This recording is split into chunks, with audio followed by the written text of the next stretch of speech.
자, 이번 시간도 마찬가지로 백문백답 시간인데요. 여러분들이 그 재테크 하시는 그런 부분들에 있어서 궁금증 부분들을 이렇게 상담을 요청하시는 분들이 굉장히 많으십니다. 하나같이 이렇게 답변을 전달해 드리게 되면 또 감사하다는 이 메일 전달해 주시는데 사실 요거 하나 보고 가는 것 같아요. 이 감사하다라는 그 부분이 좀 도움이 됐다라는 측면으로 받아들였기 때문에 실질적인 도움은 되지는 않을지는 모르겠지만 큰 여러 가지 소통을 할 수 있다는 측면에서 굉장히 만족스러운 이런 재테크 상담을 진행하고 있는 것 같습니다. 자, 이번에도 마찬가지인데요. 부동산 투자, 지금 이 근로서는 한 8년 정도 부동산 투자를 꽤 오래 하신 분이셨는데, 서울 집을 매도를 하고 이제 사야 되는 그런 집 같은 경우를 굉장히 고민을 하고 있으셨어요. 사는 타이밍이 맞는지. 만약에 산다라고 하게 되면, 이제 산다라고 했을 때 지금 타이밍이 맞는지에 대해서 궁금증을 가지고 계시고 있으셨는데요. 여러분들도 서울 집 지금 혹시 매도 또는 매수를 하실 분들 같은 경우는 이 영상이 굉장히 도움이 되지 않을까라는 생각 들고 있습니다. 자, 한번 이번 고민 한번 같이 한번 봐보시죠. 자, 안녕하세요. 일산에 거주하는 투자캐스터 열혈방송 시청자입니다. 열혈이라는 표현까지 써주셨는데요. 굉장히 부끄럽습니다. 언제나 유익한 소중한 정보에 감사드립니다. 답답한 마음에 어찌해야 될지 몰라 문의드립니다. 먼저 현재 제 자산은 8년간 보유 중인 의정부 XX 주공이 재건축되어 분양권 25평.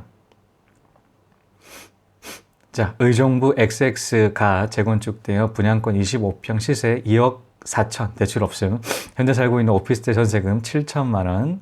내년에 전세금 빼서 보증금 500에 월세 40만 원으로 이사가서 투자금 6,500을 재투자금으로 확보 예정입니다. 자, 전세를 빼서 이제 월세화를 시킨 다음에 종잣돈을 확보를 해서 이를 재투자하신다라는 것이죠. 이런 사실 투자한다라는 측면에 있어서 총알이 굉장히 많으면 상관이 없는데 전세가 거의 대부분 전재산이신 분들이 굉장히 많으십니다.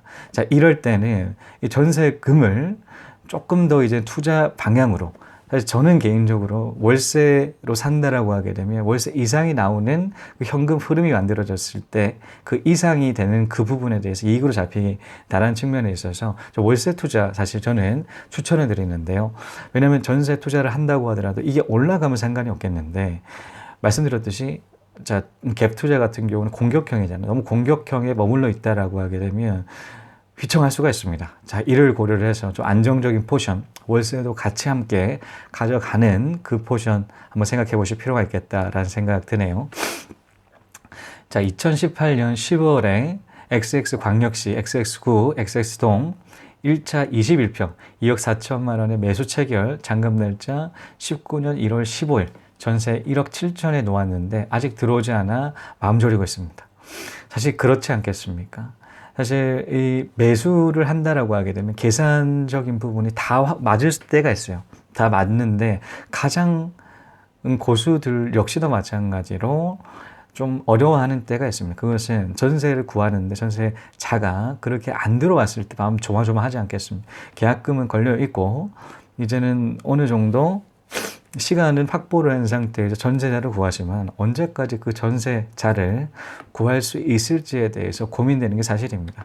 저 같은 경우도 지금 한 채를 내년 1월 20 며칠 날 이제는 전세가 만료가 돼서 지금 광고를 내놨어요. 사실 다른 매물에 비해서 한 1,000만 원 정도 더 싸게 이렇게 내놨기 때문에 금방 나가지 않을까 싶은데, 일단 지금 비수기지 않겠습니까? 12월 달이면 비수기인데 좀 역시도 마찬가지로 전세를 구할 때는 항상 조마조마한 게 사실인 것 같습니다. 그래서 이 투자를 한다라고, 갭 투자를 한다라고 했을 때 끼고 사는 물건들, 월세라고 하기를 월세 끼고 사는 물건.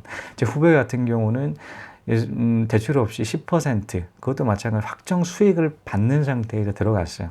그렇다는 것을 월세를 끼고 들어갔다는, 전세도 마찬가지로 이런 스트레스 안 받으려고 하게 되면 끼고 들어가시는 게 굉장히 좋습니다. 다름이 아니라 보유 중인 XX 재건축 아파트 25평을 지난달에 배정 받았습니다. 프리미엄 9천 형성, 처분 시 2억 4천, 자금 확보,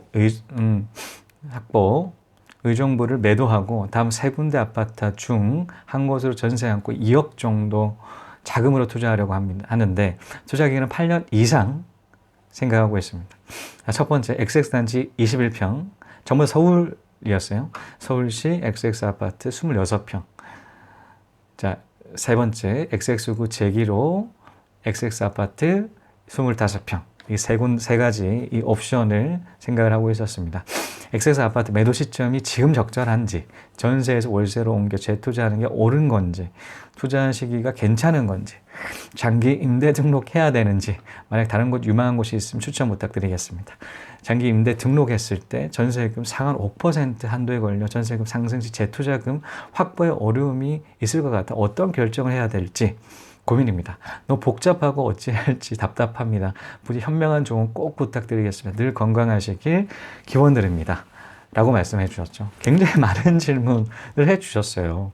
자, 매도 시점이 괜찮은지, 그리고 월세 투자, 월세로 전환을 하는 부분들은 괜찮은지, 아까 말씀드렸듯이 조금은 이제는 안정화 시키는 그런 투자 방향을 고민해 보시라. 이 부분에 대해서는 그렇게 말씀드리는 걸로 넘어가고요. 투자 시기가 지금 괜찮은지, 장기 임대 등록을 해야 되는지에 대해서, 임대사업자 등록해야 되는지에 대해서 고민이 있으셨습니다. 자, 고민 하나하나 풀어가도록 할게요. 자, XX 아파트 매도 시점이 지금 적절한지에 대해서 물어보셨어요. 사실 서울 지금 팔까요란 그 강의에서도 말씀드렸듯이 굉장히 부정적인 시그널이 굉장히 많아진다. 지금 오늘이 11월 25일이거든요. 뉴스 살짝 검색을 해봤는데 강남 3구 같은 경우는 5주차에 대한 해당되는 그 매매가 하락을 지금 기록을 하고 있고요. 그리고 서울 집값은 2주차의 하락의 시그널을 하락을 하고 있다라는 뉴스가 여러 군데 지금 속출하고 있죠. 점점 지금 이제 타이밍적인 부분에 있어 턴어라운드가 된다. 저는 그 턴어라운드 포인트 그 단어를 쓰죠. 이제는 꺾여가는 그런 시점이라는 그런 부분들이 굉장히 여러 가지 시그널로 많이 작용을 하고 있다. 일단 규제적 같은 경우는 서울에 집중이 돼 있잖아요. 핀셋 규제를 한다. 사실 저는 한 3년 전부터 핀셋, 그러니까 문재인 정권 들어가서 이 뉴스를 봤을 때 앞으로 그 방향성들이 보이더라고요. 서울 집값 확실하게 잡겠다라는 거. 핀셋 규제로 다주택자에 해당되는 그런 사람들 위주로 이렇게 찝어가겠다라고 생각을 했었는데 그런 얘기를 해서 사람들이 아무도 믿지 않았었거든요. 지금도 마찬가지로 다주택자 종합부동산세를 이제는 1주택자에 해당되는 9억에서 6억으로 내리고요. 해당되는 이제 고가의 아파트뿐만이 아니라 다양한 그런 규제책들이 다주택자, 특히 서울 쪽에 집중이 되어 있습니다. 자, 서울 쪽에 집중되어 있는 상태에서 이제는 여러분도 잘 아시죠? 김현미 장관이 지금 2차, 3차 이제 그 종합부동산 대책, 이제 공급 대책 부분에 대해서 발표를 지금 앞두고 있잖아요. 지금 12월 달. 곧 12월입니다. 12월 달에 발표를 할 거고, 자, 서울 쪽에는 5만 가구 지금 발표를 했는데 25만 가구가 남아 있습니다. 자, 김영미 장관이 아직 발표를 하지 않았던 서울 내에 25만 가구, 그리고 그 주변에 해당되는 3기 신도시에 해당되는 그 물량 또한 발표를 앞두고 있기 때문에 또 그런 앞두고 있는 상태 플러스 금리는 계속적으로 지금 그 실질적인 금리는 계속 올라가고 있어요. 자, 기준금리는 계속 지금 변동사항은 없지만 미국 계속 올라가고 있고 우리나라도 지금 버티지 못하고 곧 올라가는 시점. 자, 이런 상황. 자, 이 불확실성이 굉장히 높아졌지 않겠습니까? 그래서 다 이제는 올라가려고 하는 그런 시점이에요. 자, 그렇다라고 하면 투자 심리가 어떨까요? 자, 금리적인 부분 투자 심리는 바로 직격탄을 맞고 있습니다. 자, 종합부동산세 저도 이번에 냈는데 한 50만 원 정도 더 냈어요. 실질적인 이런 나가는 금액적인 부분에 있어서 확 와닿는다라는 이제 이자적인 부분에 있어서 굉장히 다 대출을 많이 받으셨던 분 같은 경우는 이제는 그 금리 올라간다라고 했을 때에 굉장히 타격을 입을 수밖에 없다. 실질적인 투자 심리는 줄어들 수밖에 없다. 이런 부분들에 해당되는 시그널이 실제적으로 지금 와닿는 그 부정적인 시그널로 나타나는 게 아닌가 하는 그런 생각을 가지고 있고요. 자, 매도 타이밍이 맞는지에 대해서 말씀하셨는데 사실 매도 타이밍 자, 의정부거든요. 의정부까지는 말씀드리겠습니다. 의정부인데 사실 제가 3억 투자를 해서 10억을 불렸다는 재건축 그분 같은 경 파셨어요. 자, 한 7월 달에 파셨거든요. 7월 달에 파셨는데, 자, 그 팔고 난 다음에 1억까지는 더 올라갔습니다. 12억에 파셨거든요. 12억에 팔았는데, 13억까지 올라갔다라고 하더라고요. 그 다음날 바로 매수 공인중개사로 연락을 해서 13억 매수자 있다. 해서 1억을 한 하루 만에 좀 더 높게 팔 수가 있었는데 못 팔았다는 부분들이 아쉬워하지만 지금은 아쉬워하지 않습니다. 왜냐하면 거기도 마찬가지로 고가 찍고 다시 이제는 내려가고 있다라고 얘기를 들었기 때문인데요. 그분도 마찬가지로 굉장히 타이밍 잘 맞춰가지고 다 매도하셨는데요. 일단은 이 심리가 어느 정도 아직까지 살아있을 때 파시는 게 어떨까? 저는 그렇게 생각을 합니다. 나중에는 팔려고 한다고 하더라도 자신이 원하는 가격에 팔지 못하는 순간이 있을 수가 있어요. 지금도 판다고 하더라도 고가라고 하게 되면 굉장히 부담스럽게 생각하시는 분들이 굉장히 많으시다라는 측면에 있어서 한번 이를 고려를 해서 매도 시점. 저는 뭐 대충 저희 의견 부분에 있어서는 말씀드린 것 같습니다. 뭐 팔라라는 그런 말씀은 못 드리겠고요. 저는 제 개인적으로 생각을 했을 때 타이밍이지 않나라는 생각이 드네요. 자, 그렇고요. 이제 장기 임대 등록을 해야 되는지에 대해서 생각을 하셨습니다. 자, 세 가지 안이 있으셨죠. 자, 21평 아파트, 26평, 25평 아파트에 해당되는 그 투자처에 대해서 문의를 하셨고요. 이 부분을 산다라고 해서 장기 임대 등록을 해야 되는지에 대해서 고민이 있으셨습니다. 그래서 고민이 있으신데 이 아파트 세 가지 안에 해당되는 그 아파트를 산다라고 했을 때 보유기간을 생각을 하셨을 때 8년을 생각을 하셨어요. 자, 8년이면 임대사업자 등록을 해도 되죠. 왜냐하면 임대사업자의 가장 큰 단점은 두 가지가 있습니다. 자, 첫 번째는 장기로 묶여 있어야 된다. 4년에서 8년 묶여 있어야 된다.